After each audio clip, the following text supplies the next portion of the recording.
Truth Talks. Please, I'm excited about the Truth Talks. They are addressing true fellowship and what it means, what true fellowship and corporate worship looks like according to the Bible. I will sing to the old rugged cross and exchange it someday for a crown.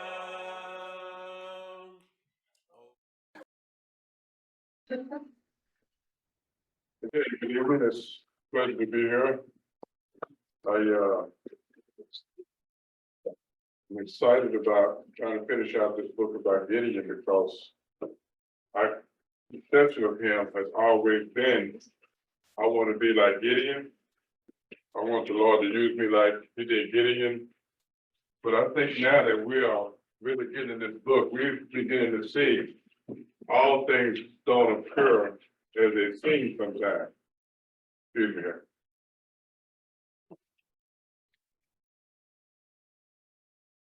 As I've been going through this, I've even myself come across some surprises. Michael.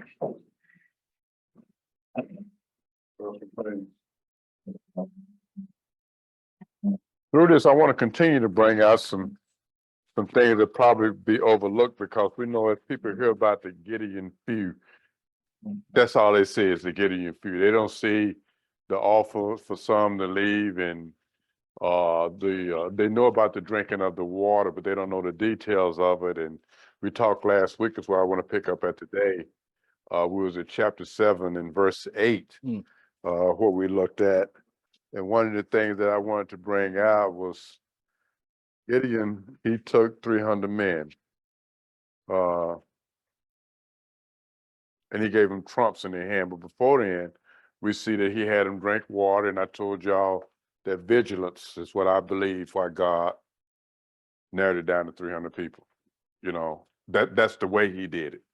But the main thing is he wanted them to go in with he wanted them to so they could see that the battle was his. He's fighting for them. You know, if we get that far out of the night, we'll see that they kind of forgot that, you know, as the war was over, because there's some things they asked Gideon that'll make your ears perk up. Do you realize that Gideon didn't fight this war? The Lord fought this war, you know. So, but yet he had him to lead. So let's look at verse 8. Remember I told y'all last week that the enemy was right there. They was drinking water.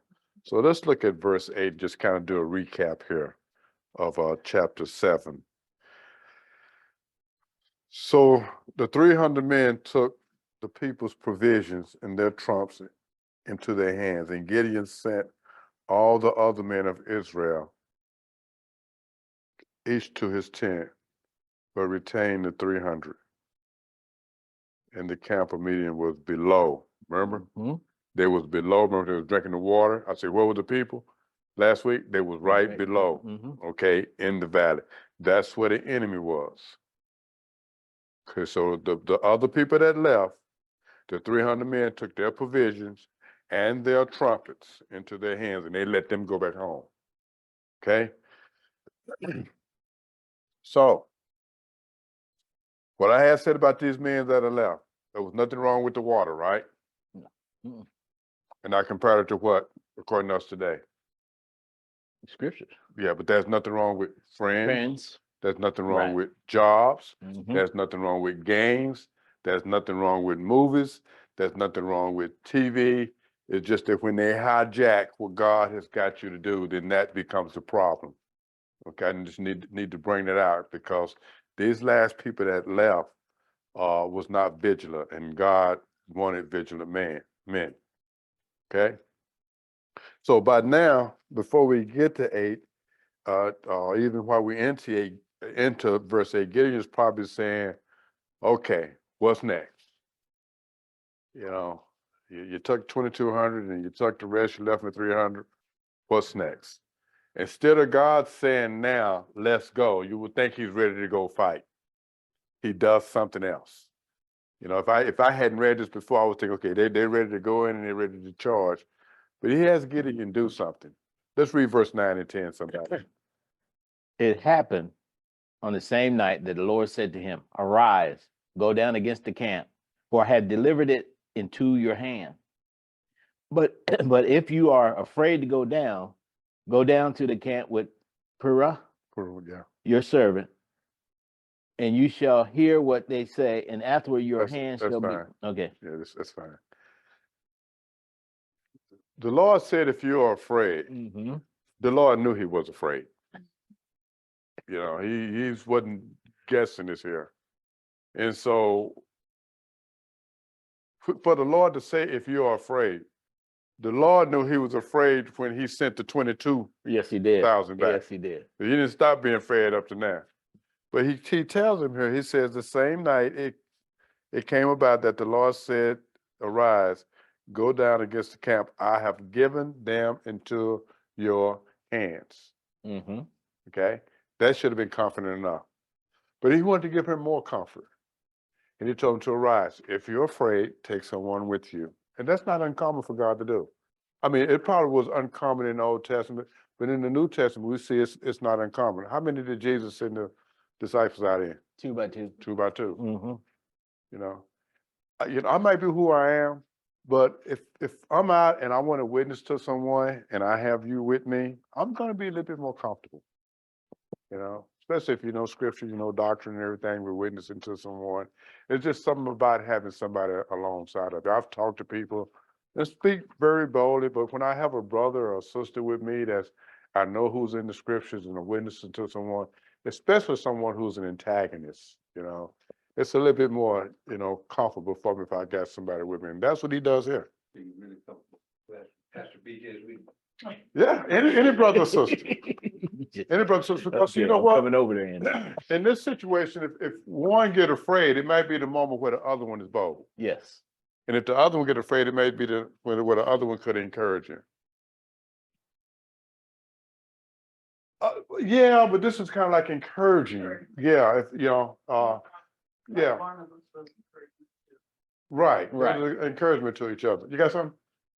Okay. So here he says, if you're afraid, now Gideon is the leader, you know, but he tells him, if you're afraid, take one of your servants with you. So they go down. Now, what we're about to see here is not just willy-nilly that God knows what's about to happen on the other side. God is making this happen. Okay? Watch this here. 11. 11 through 14. Mhm. And you shall hear what they say, and afterward your hand shall be strengthened to go down against the camp.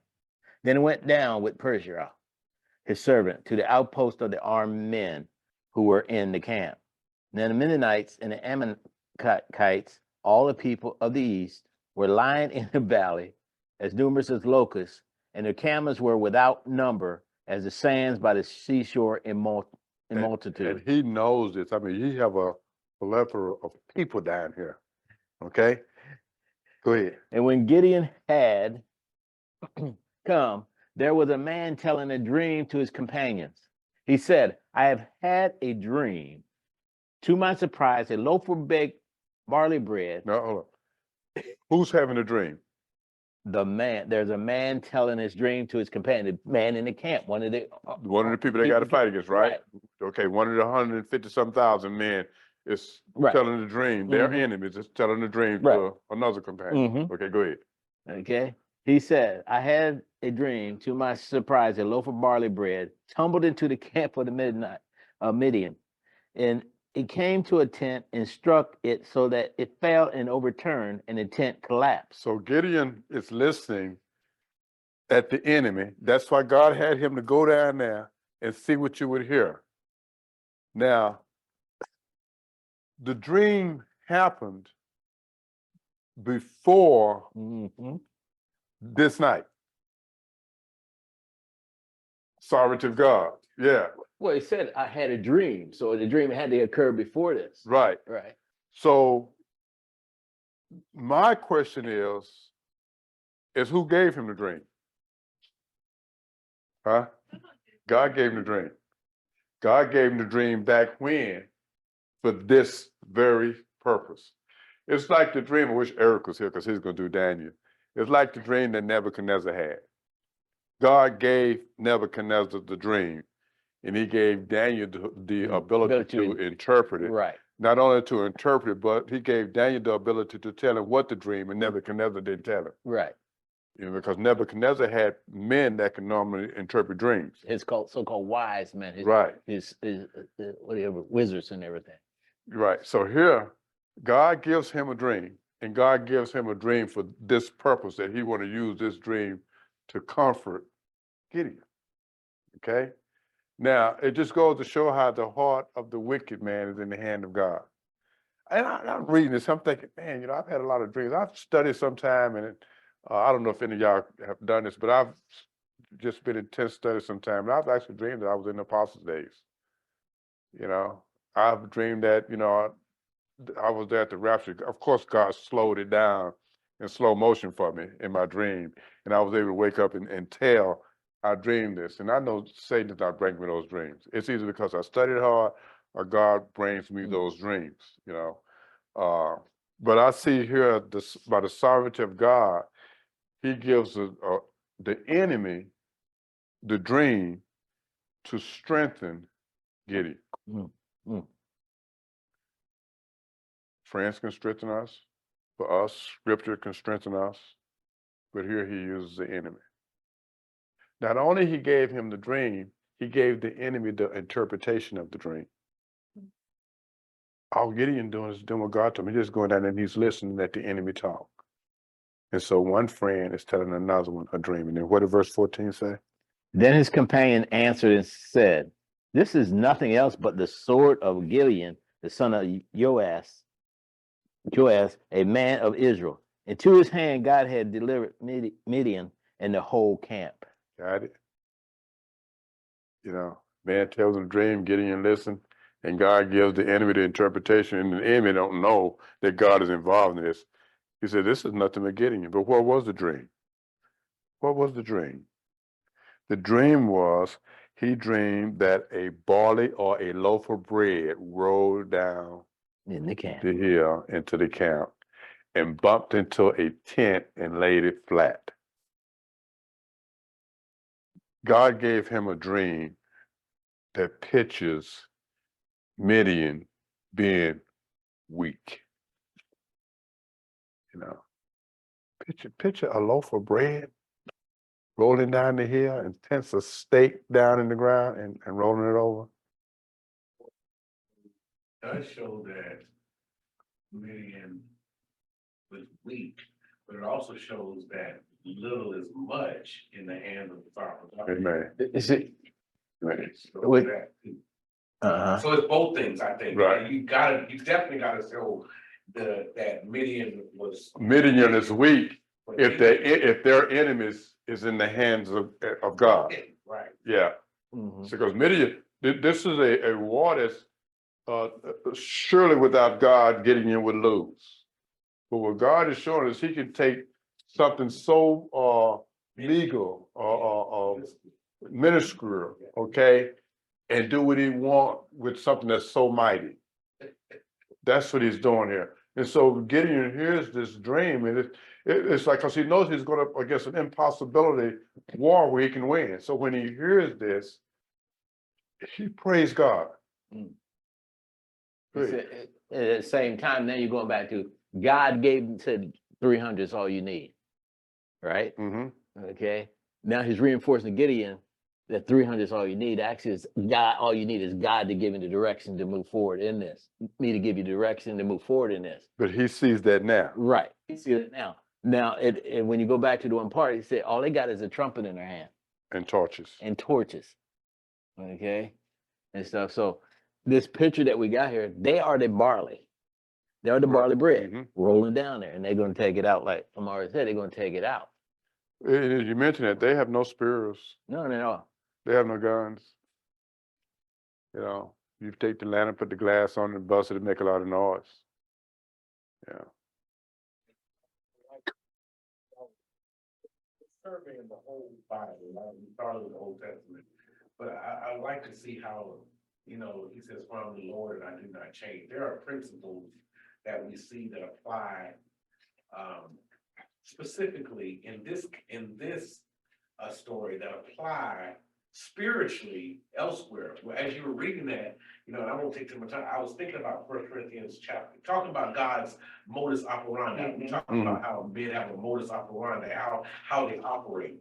He says, but God has chosen the foolish things of the world to shame the wise, and God has chosen the weak things of the world to shame the things which are strong, and the base things of the world and the despised. God has chosen the things that are not, so that he may nullify the things that are. And all, of course, we're talking about in the realm of salvation, who he chooses, right? That's the context that Paul is talking about. But from a principle standpoint, we have to remember that we look at, we say all the time, I look at the masses and I do the opposite, because God, especially in the times we live in now, brothers and sisters, you'll think you're crazy for following the straight and narrow path.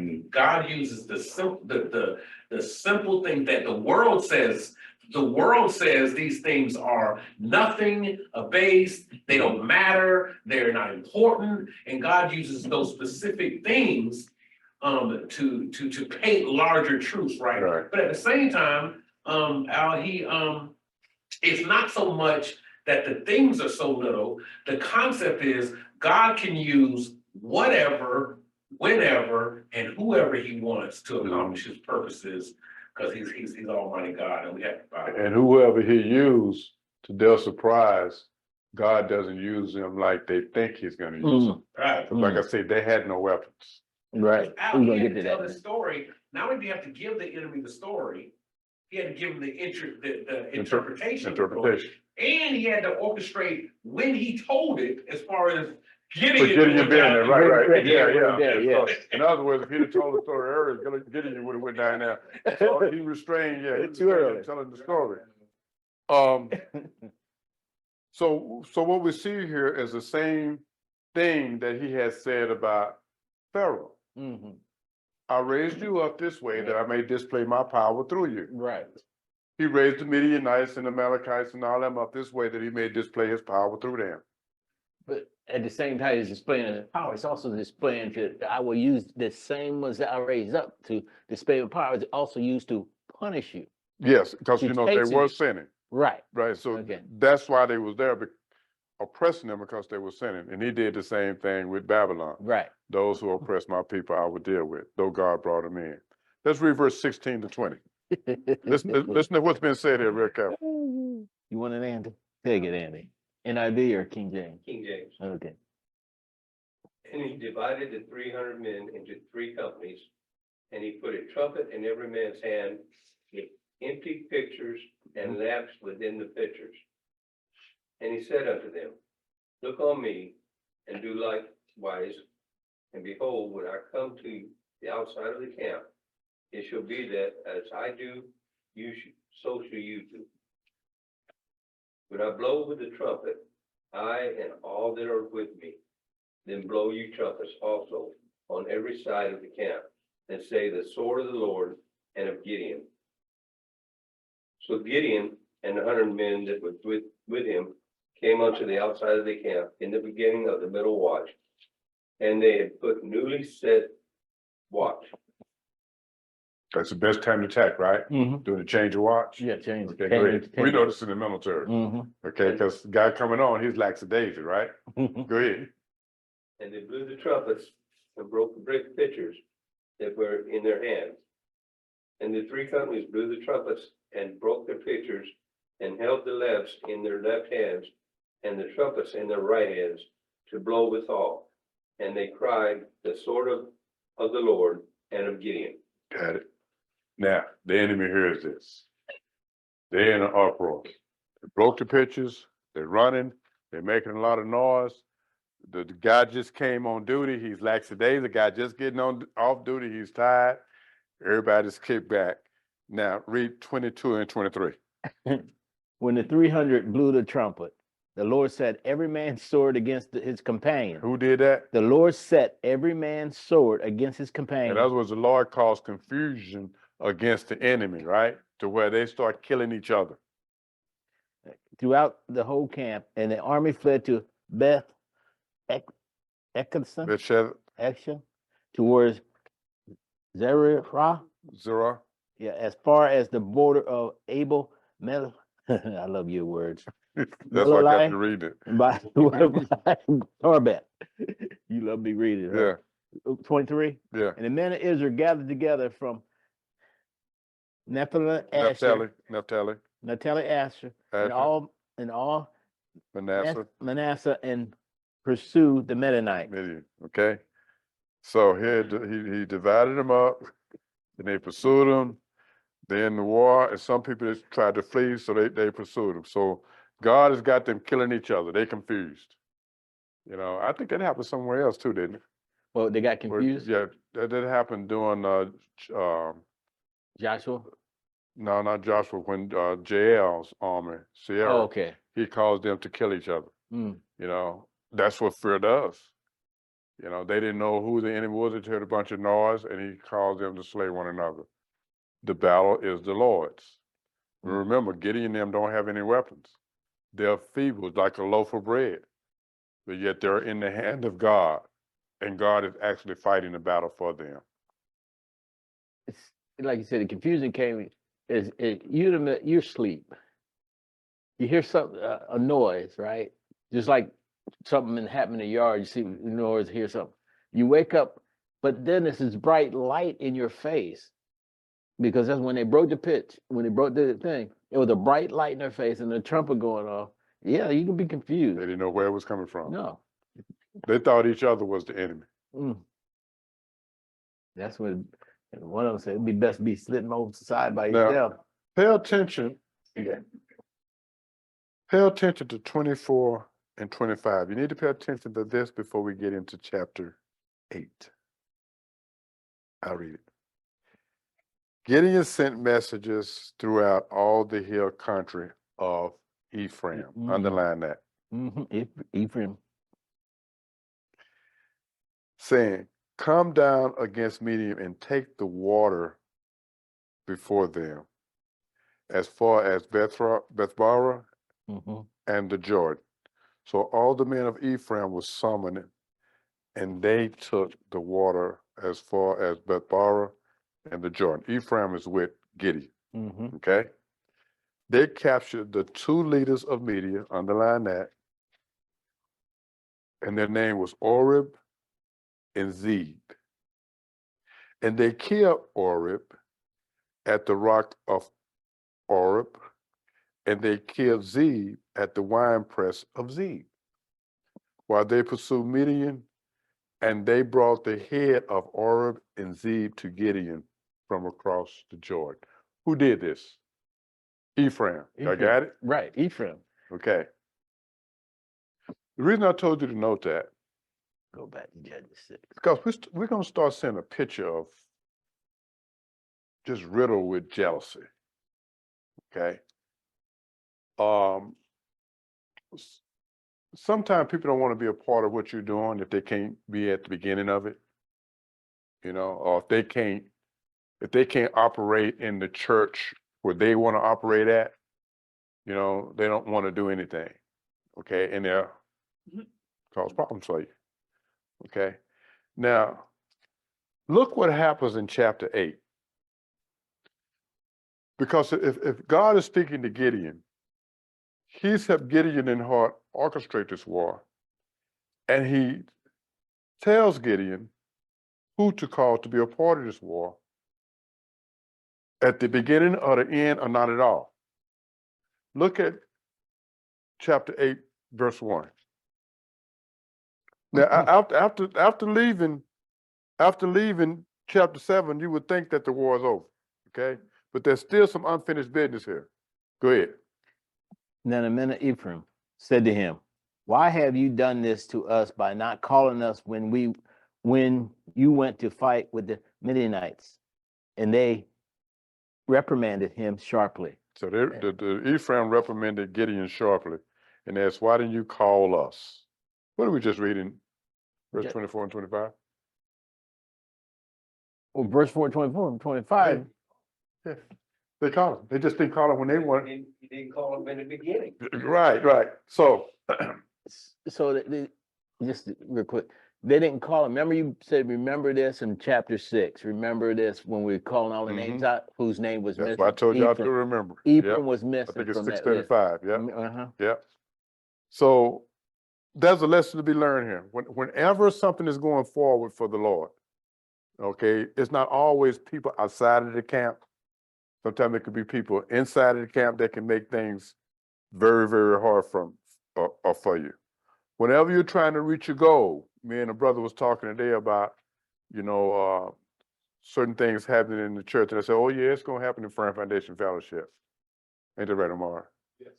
We fooling ourselves when we think that we're not going to help people trying to, make it hard for us to get to our goal. Not that they're trying to hold it back, but the problem here is this problem is not coming from without, it's coming from within. Yes. That's what makes it real hard, especially in a ministry. When someone is serving the Lord in the capacity of war or any kind of ministry, the hardest challenge that they're going to have is from within the church. And the reason why is because sometimes we can fool ourselves to think that everybody in the church is saved. Yeah. Or everybody in the church can be saved. It's just that people are not getting what they want. Ephraim is an entire tribe. Obviously, if God's gotten rid of 32,000, he didn't want Ephraim there. Okay, Ephraim is not seeing this here, okay? So, the first thing they approached Gideon with was, he didn't call them. And we see that in verse 24 and 25 that he did call him. But if you look here in verse, look at verse verse 2. Read verse 2. Go ahead then. What? Go ahead. And he said unto them, what have I done now in comparison to you? Is not the gleaming of the grapes of Ephraim better than the vintage of Abiezer? You want 3, 2? No, Just 2? I want to show how Gideon didn't buy into it. Mm-hmm. Gideon had wisdom. He said, What have I but done he said to him, what have I done in comparison to you? Mhm. Sometimes we got to, treat a brother with kindness. A soft answer turns away Wrath. wrath, okay? What have I done in comparison to you? Is it not the gleaning of the grapes of Ephraim better than the vintage of the Abiezer? Has it God, not me? You didn't do this on your own. He builds them up. Hasn't God given the leaders, Medium, Orb, and Zeb into your hands? And then he says, and what was I able to do in comparison to you? What was I able to do? And you got the leaders. But look what happened after he said that. Then their anger toward him subsided when he said that. What was this really about with Ephraim? No, they want recognition. They Ego. wanted recognition. Their pride. That's it. Pride.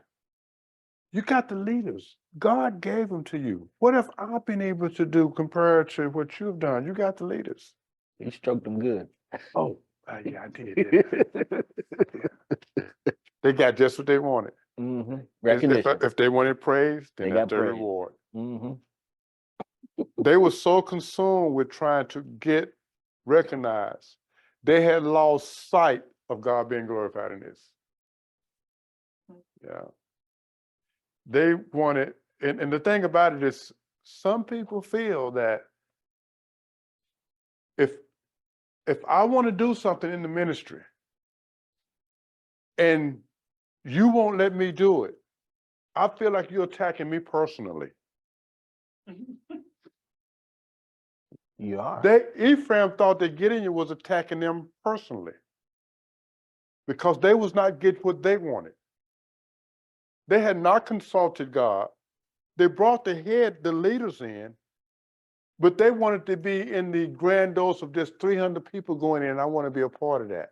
They didn't see that God is narrowing the numbers down so he can fight the war for them. So the rest of the nations can see that God fights wars for Israel. Mm-hmm. But when you have pride and ego, They were so riddled with jealousy and said God did not call them.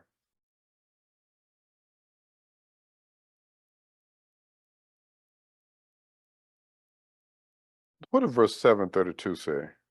732. Or do I have a I 732? don't think you have a No, I haven't. 732. I got the You- wrong. I got the wrong You might have a verse. 632. Yeah, let's look at 632. See what it says. I might put the wrong number down there. It talks about, well, it says, therefore on the day he called him Jerubbaal. Okay, that's the wrong one. No. Okay. But No the next one after that, it talks about all the ones they called, and they were never called in that bunch. Right. Okay. Anyway, they're these type of people who are disappointed because they don't think God used them like they should be used, and they hate the thought of God using somebody else and not them not being a part of it. Okay, and they come to a point where they're caught up with self, even service to God.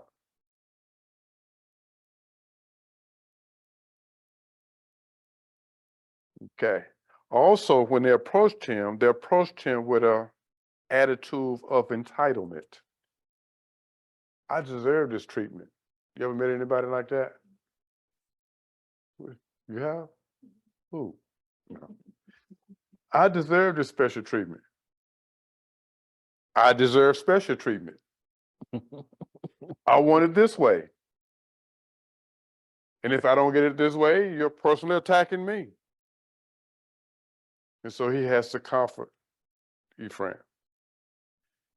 This is an old thing with Ephraim, and this just goes to show why God didn't want all the numbers. Let's go to the same book, chapter 12, verse 1. Mm-hmm. Let's see the heart of these people.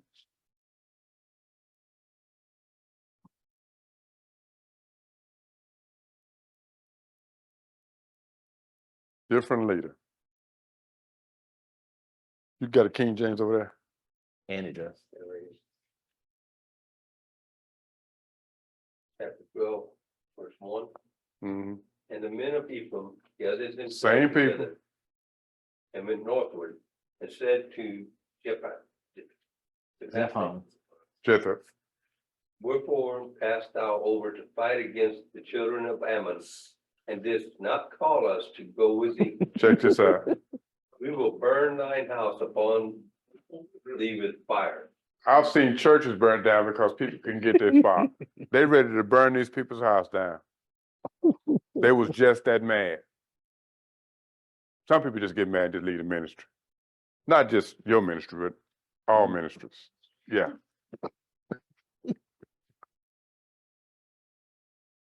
This is not about a person who just want to use their gifts.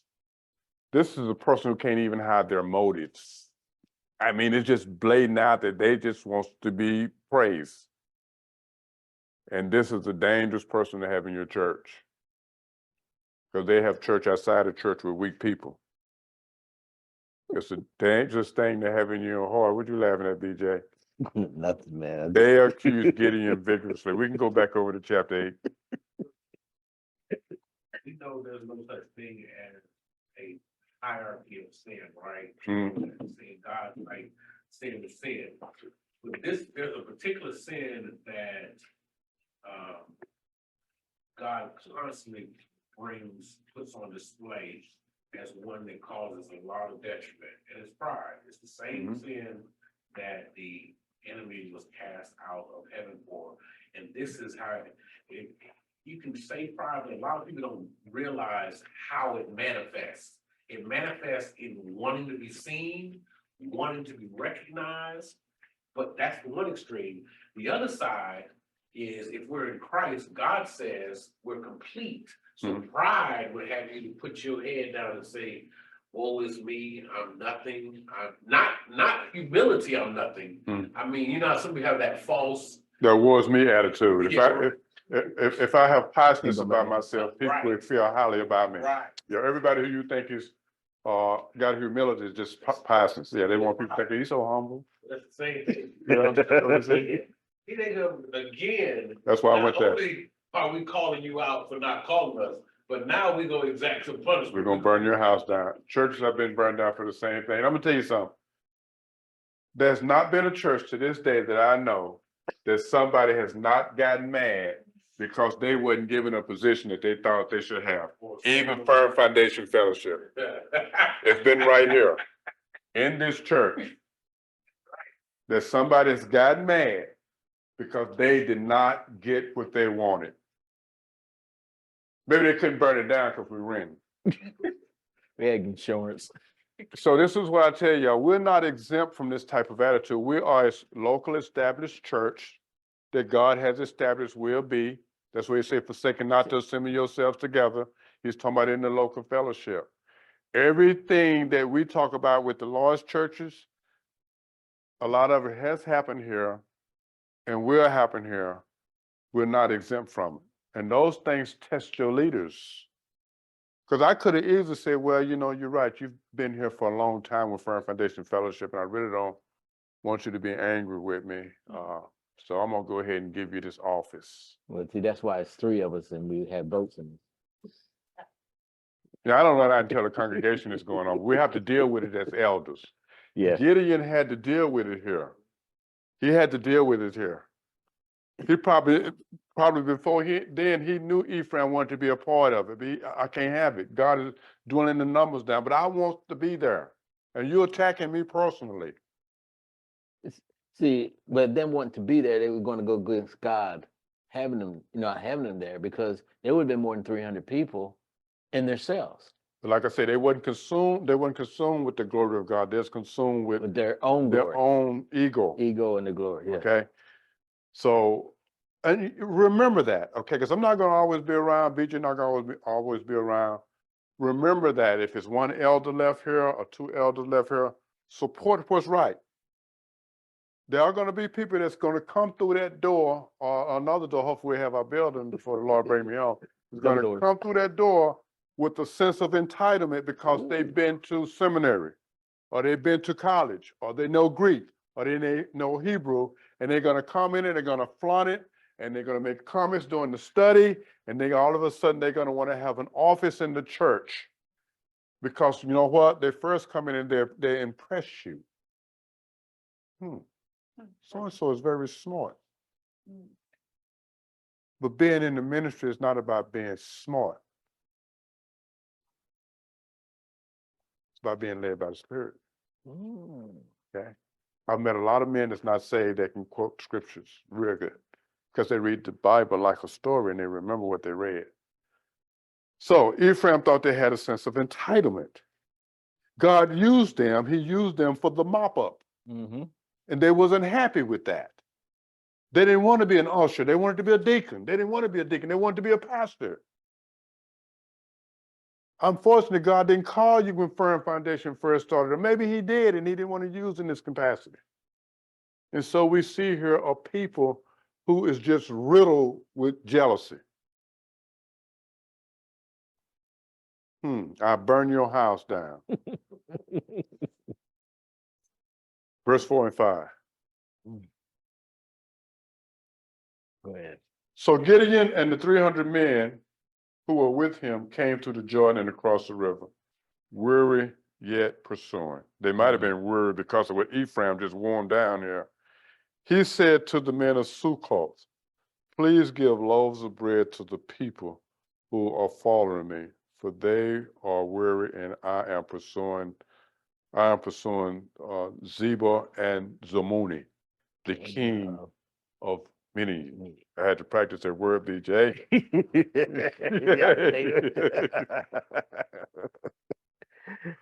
Okay.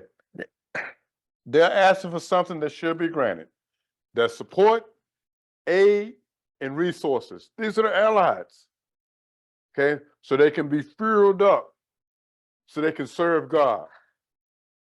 And you and I should expect that we should be able to go to a fellow church, and they should expect that they should be able to come to a fellow church when needed, when they need support and aid, and we should be able to get it or give it to them. This is what church is about.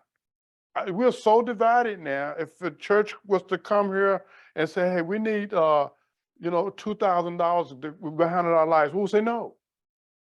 But if they're part of the body of Christ, they're working with us. It's like working at different Walmarts. You know, you're one team, though you're not working at the same Walmart. If the church would just get that revelation. We're all one body. If I need help, I should be able to go to another local church and say, hey, we need help. It shouldn't be because they're my sister church, but that's the way the body of Christ should be. So he come to Sukov and he just asked for bread. Read verse 6 and see what they say. The leaders of Sukkot said, are the hands of Zabah and Zalmunna already in your hands that we should give bread to your army? Not only they get rejected, they get belittled. In other words, if I help you, you come to me, if I help you and give you bread, and you ain't got their heads in your hand, and you go and they beat you, and they find I gave you bread, guess what they're coming for? That's the attitude here. See, so he asked them. Yeah, go ahead. Verse 7 and 8. Gideon said, all right. That's the only reason he said, you want me to keep going. Yeah. All right, when the Lord has given Zabah and Zalmunna into my hand, then I will thrash your bodies with the thorns of the wilderness and with briars. He went up from there to Peniel and spoke similarly to them. And the men of Peniel answered him, just as the men of Sukkot had answered. Go read 9. Go read So 9. he spoke also to the men of Peniel, saying, when I return safely, I will tear down this tower. Now, Yeah. really, go ahead. No, go ahead. Okay. Okay. Now, really, these people who didn't help them, they're really missing out. Oh, yes. They're the ones that's missing out, not Gideon. Because anywhere God wants to use you, you're part of it. You're part of being blessed for this. So God just want to have you just hold his board while I write on it. You're part of the glory of God. Okay. So they didn't want to do it. Okay. So they're going to miss out on contributing to God's service. Now, Gideon, we see here in verse 9 that Gideon is going to have a character developed that should not be. Okay? Look what he says in 9 again. When I return safely, I will tear down your tower. Vengeance. Now, people say they want to be like Gideon. This is a side of Gideon this is the flesh. I and the other leaders and the men and us as saints should never come to this. God has got you this far. He's fighting the wars for you. You go ask for some help from some of your allies here and they don't help you. And now you're talking about destroying them. Okay? And he's basically telling them, stay put. When I come back, I'm I'm going to deal with you. Okay? Take put.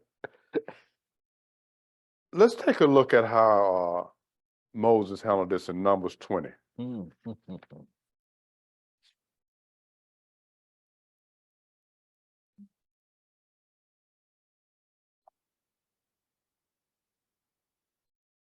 trying to clean most of this up today, y'all, so we can move on. In verse 10. Now, I want to go from 14 to 21. Oh, verse 10 sounded good too. Go ahead. 14 to 21. Yeah. I might stop you on the way. Okay. Chapter 20, Numbers 20, verse 14. Now Moses sent messengers from Kadesh to the king of Edom, Thus say your brother Israel, you know all the hardships that have befallen us. How our father went down to Egypt and we dwelled in Egypt a long time. Now, Edom is their blood brothers. Go ahead. And the Egyptians afflicted us and our fathers. Mm-hmm. When we cried out to the Lord, he heard our voice and sent the angel and brought us up out of Egypt. Mm-hmm. Now here we are in Kadesh, a city on the edge of your border. Mm-hmm. Please let us pass through your country. Now, this is Moses talking to the We- blood brothers. Go ahead. We will not pass through fields or vineyard, nor will we drink water from your wells. We will go along the king's highway. We will not turn aside to the right hand or to the left until we have passed through your territory. Mm-hmm. Mm-hmm.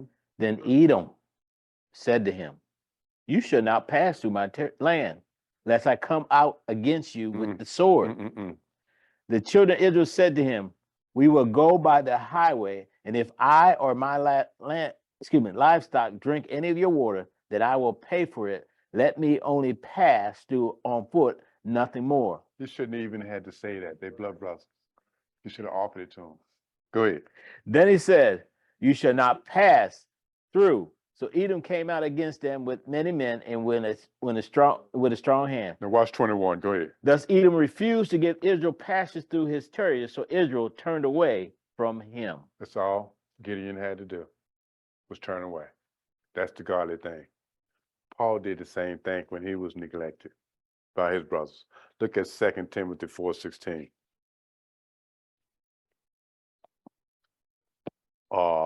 Moses didn't go write a commentary on them. They did this to me, and I asked for this, and he just turned away. Because the Edomites missed out, not Moses.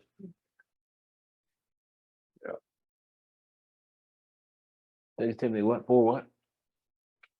2 Timothy 4:16. Now, after those rejected Paul, look what Paul says. Go ahead. And my first defense, no one stood with me, No one stood with him. They But- left him. Go ahead. but all forsook me. May it not be charged against them. He's not talking about Caesar. He's not talking about the Jews. It's his own He's talking brother. about his own people. Okay? Those who were supposed to stand by him and didn't. But he said, don't count it against him. That's the proper response that Gideon should have did. Now y'all see the side of Gideon? You know, do we still want to be like Gideon? But it just goes to show each and every one of us, if we're not led by the Spirit, the flesh Will take over. will take over.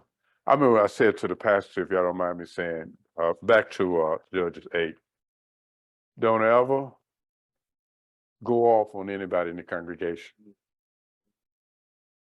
Well, first I said, don't ever let nobody see you going off on nobody in the congregation. And I took it first, I said, don't ever go off on nobody in the congregation.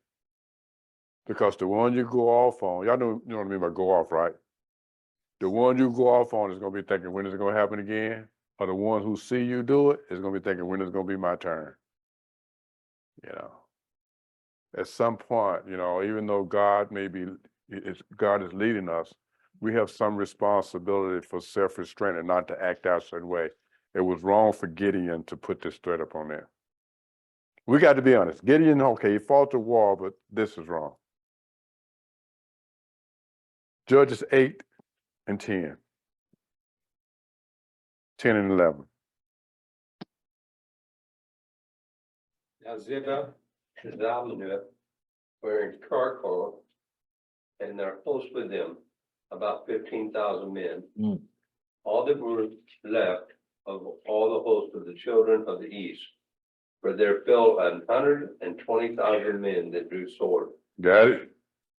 Great. And Gideon went up by the way of them that dwelt in tents on the east of Nobah and Jogbehah, and smote the host, for the host was secure. Now, in other words, they was unsuspecting them to do that. Just a word for us right quick. We can never be so relaxed where we think that certain things won't happen to us. You know, I've heard pastors say, I know everybody in my church is saved because we teach sound doctrine. Me teaching sound doctrine Don't doesn't mean- determine if everybody's saved or Right. not. That's why Jesus said, let the wheat and tare grow We're together. It says that there's going to be tares in the church. You know, he said, don't put them out. My teaching doesn't guarantee everybody's going to be saved. So I can't let my guard down and not be aware of the possibilities. The attack happened when they was not suspecting it. They thought they was secure. Satan is smart. You know, he knows when we think we got it going on. One of the first things that happened for those of you did not be a part of us first coming in here. Some of you remember, we was putting the chairs together. We just got the building. We just moved out of my house. And I heard a voice, and it was a lady's voice, said, now we're going to show the rest of the churches. And we stopped, didn't we? Mm-hmm. I said, stop putting the chairs together. And we had to talk. You know, pride. Finally got our building. Now we're going to show the, had to back things back up. Those are brothers and sisters out there. You know, though many of them oppose the teaching we do and the way we do it, you know, we had to stop and say, wait a minute. This is not about us against them. You know, we can't let our guards down and think because we got the building, nothing else can go wrong. And I say that for the future building that we look for. Okay? Verse 13 to 17. We're trying to get through the whole chapter here. 17. Then Gideon, the son of Joash, returned from the battle by the ancient of Heres, Harris. and he captured a youth from Sukloth and questioned him. Then the youth wrote down for him the princes of Sukloth and his elders, 77 men. He came to the men of Sukloth and said, behold, Zebah and Zamoni, concerning whom you taunted me, saying, are the head of Zebah and Zamoni already in your hands? Remember you said that? Mm-hmm. That we should give you bread, give bread to your men who are worried. He took the elders of the city and thorns of the wilderness and browse, and he disciplined the men of Sukloth with them. He tore down their towers, the towers of Peniel, and killed the men of the city. That was wrong. He shouldn't have did that. We should gave it an example. You know, I love Gideon. I love him, but I'd rather be a Paul. Hmm. You know, I never have to worry about the fact that if I did something like this and you all were with me, and then we spend time together and you learn, and then you look back and say, is he going to have to do that again? Try to get it right the first time. I'd rather be a Paul than a Gideon, because it's more than just winning the victory. It's your conduct when those who you think should stand by you don't. 18 and 19. What kind of men were they whom you killed at Tabor? And they said they were like you, each one resembling the son of a king. Okay, now there was a slaughter that the Bible's kind of dragging into this story here that the Bible didn't tell us about. But we see it, we're going to see it as Omar read that, okay? So the Bible didn't tell us about this slaughter, but we're seeing a question about the slaughter that was going on. Go ahead and read it again. Right. Then he said to Zebah and Zalmunna, what kind of men were they whom you killed at Tabor? And they said they were like you, each one resembling the son of a king. He said, they were my brothers, sons of my mother. As the Lord lives, if only you had let them live, I would not kill you. Got it?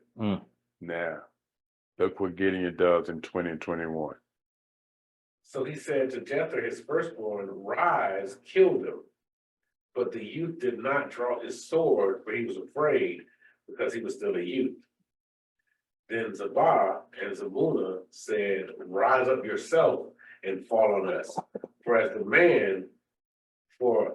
the man, so is his strength. So Gideon arose and killed Zabah and Zalmunna and took the crescent ornaments which were on their camels' necks. Man, Gideon is on a killing spree. Now, do y'all know why Gideon tried to get his firstborn to kill him? Anybody thought about that? Why Gideon just didn't kill him at first? Oh, okay. Come on, church. Well, okay. In ancient time, if a man got killed by a woman Right. or a child, it was a disgrace. Great. So he wanted the firstborn to take care of him without him having to do it Mhm. and That's stuff. when the guy said, rise up and do it yourself. Mm-hmm. That's a story tell where a woman dropped a brick on a man's head. In the Bible, we get to it. And he was about to die, and he looked at his servant. You read it? Yes. He had the servant kill him so he wouldn't die from that. That's why. Now we know why. Okay? But for that child to kill him, he would have died of shame, and he didn't want to die of shame. But the child was afraid anyway to do so. Okay? So the victory is complete. Mm-hmm. Okay? But the story is not over. No, it's not. Mm-mm. Okay? The people are very impressed with Gideon's leadership. Let's read verse 22. Then the men of Israel said to Gideon, rule over us, both you and your son, and your grandson also, for you have delivered us from the hand of Midian. People are very impressed with his leadership. They wanted Gideon to rule over them, to be their king. And for the first time, we have a desire for a change in the government of Israel. We all think that the first time they wanted to change was in Samuel. No. But we see early hints of it here. You know, to say to Gideon, we want you to be our king or our ruler over us, mean that we don't want God to rule over us or be our king. We want you to rule over us and be our king. Think about it. It just didn't happen in Samuel. This is a hint of it right here. They are so caught up with Gideon and they don't see that God was the one fighting the war. So they said, Gideon, be our king, rule over us.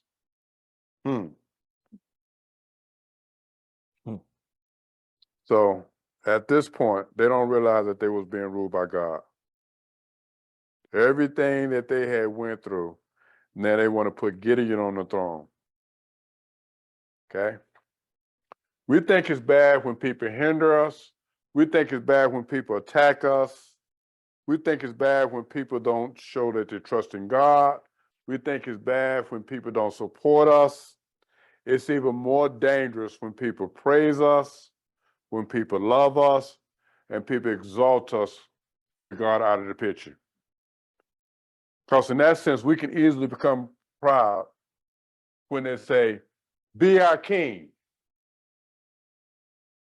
Yeah. Can you imagine what they would do to me if y'all start praising me so much to where you'll just give me an armor bearer, you know, a bodyguard, you know, and treat me as though I'm God. That's what they wanted to do with Gideon here. But look at verse 23. But Gideon said to them, I will not rule over you, nor shall my son rule over you. The Lord shall rule over you. Gideon didn't give it no thought. He cut it off. That's good. He reminded them who was king. He said, the Lord will rule over you. The Lord will be your king. Can y'all see the first hint of them wanting the king here? Oh, yeah. It just didn't happen in Samuel. The story is told that it happened in Samuel. We see hints of it here. It gets worse. Verse 24. Then Gideon said to them, Now watch this. He just told them he won't rule over them. Then Gideon said to them, I would like to make a request of you. In other words, hey, you see their paychecks. They got spoils from the war. I don't want to rule over you, but since we got all these spoils, I'd like to make a request. I see payday. Go ahead. That each of you would give me an earring from your plunder. When did this first happen? What, when it first happened, the plunder? When laid the first order for gold and stuff? Oh, Aaron, Yeah, Aaron. Oh, yeah. go ahead. No, watch what he Here's does. a revival. Got a Go ahead. revival coming. Go ahead, read on. Okay. For they have give gold earrings because they were Ishmaelites. Mm-hmm. So they answered, we will gladly give them. And they spread out a garment, and each man threw into it the earrings from his plunder. That reminded me, I was told a story about a church in California that somebody I know went to, and the pastor said, everything belongs to God. Throw it up here. That was throwing earrings, shoes, wallets, watches, rings, you know. So Gideon spread the garment out and they gave it to him. He didn't want to be their king or their ruler, but he's got something else going on. I'm gonna let the cat out the bag here. Gideon is the first judge that before he died, they went into apostasy. So the book of Judges is not showing a progressive evilness of the people. It's showing a regression of the judges, because the judges get worse after this here. Okay, read on 26. Now the weight of the gold earrings that he requested was 1,700 shekels of gold, besides the crescent ornament pendant and purple robes, which were on the king of Midian, and besides the chain that were around their camel's neck. Now, watch this here. Read 27. Then Gideon made into an ephod and set it up in his city. Y'all know what the ephod is? Mm. Yeah. Anybody don't know what it is? Okay. We're gonna let Andy explain it. It's like a breastplate, isn't it? Who had it? That was Priest. the priest. Yeah. Who made one? Gideon made one. Gideon. A judge. Was he a priest? No, he was a judge. Okay, so he took the jewelry, right? And he decorated it with that ephod. And also it had the Urim and the Thummim in it. The Urim and the Thummim, it was to help the priest judge between right and wrong and make decisions. So he made one, okay? Now Israel had a place where they were supposed to worship, okay? Read that verse again. They're very good, Andy. Okay. Okay, then Gideon made it. Good. Gideon made it into an ephod and set it up in the city of Ephraim. And all Israel played the harlot with it there. Got it. The first judge that goes into apostasy, or the first time they go into apostasy while the judge is still alive. He hadn't died yet. He's the one set it up. He basically changed the place of worship from that place to this place. And they played the what with it? Harlot. Go ahead. And the rest of the verse. It became a snare to Gideon and to his house. It became a snare to Gideon in his house. This never happened with any of the other judges. They died first before they started doing stuff like this. Y'all see now, it's not just the nation regressing. The judges get worse. It just shows the progression of it, and it gets worse. I mean, we see what everybody knows the story of Samson. Right. Samson, and then not only the judges, but then you'll see it as we get into the kings, how each king. Good kings and bad kings. Right. Men will wax worse and worse. If it wouldn't have been for Hebrews mentioning Gideon, I would wonder, was Gideon saved? Yeah, but. Hall of Fame. Yeah. They. Okay, go ahead and start reading verse 28. Just read 28 on down. We're going to get out of here. Go ahead, Andy. Thus was Midian subdued before the children of Israel, so that they lifted up their heads no more. And the country was in quietness 40 years in the days of Gideon. Okay, And Jerubbaal, the son of Joash, went and dwelt in his own house. that's Gideon, okay? And Gideon had 10 sons of his body begotten, for he had many wives. He had how many? Many. See, go ahead. 70 sons, many wives. Go ahead. And his concubine that was in Shechem. Shechem, Shechem. she also bare him a son, whose name was Abimelech. Abimelech, and we're gonna talk Abimelech. about him in chapter 9. This is an interesting story in chapter Ooh. 9, okay? Go ahead. And Gideon, the son of Joash, died in a good old age and was buried in the sepulchre of Joash, his father, in Ophrah of the Israelites. Abimelech. And it came to pass, as soon as Gideon was dead, that the children of Israel turned again and went whoring after Balaam and made Baal-berith their god. God, goodness, go ahead. And the children of Israel remembered not the Lord their God, Mm. who had delivered them out of the hands of all their enemies on every side. Neither showed their kindness to the house of Jerubbaal, namely Gideon, Mm. according to all the goodness which he had showed unto Israel. Went back into it again.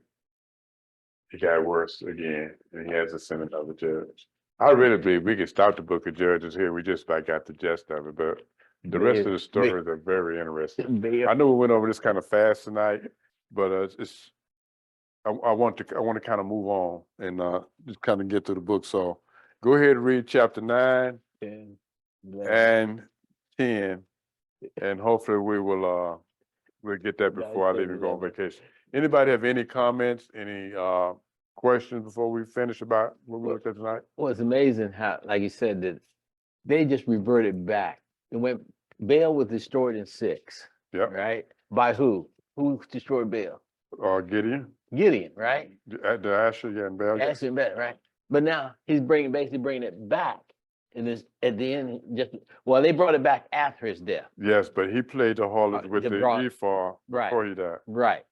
So he just got him turned back in the same back direction they just came. Well, you're talking 40 years now, so a lot of people died off. So you got a younger generation. This is why we have to tell the story to our kids, and Mhm. our kids have to tell the story. Because I think my kids are barely in their 40s now. And so imagine if I had told them the story, and then their kids are teenagers now. The story is never told, so what happens? You know, they just revert back. They don't know God. They don't know God. And see, that's the same thing that happened during their walk in the wilderness. Right, people died off and they didn't tell them the story. So just a lesson learned for us. You only can be in your children's life and your grandchildren's life as much as they would allow you. If they allow you to tell them the stories about Christ, salvation, you know, don't get the attitude is they'll find out. Because somebody's talking to them if you're not. Okay, man. Amen.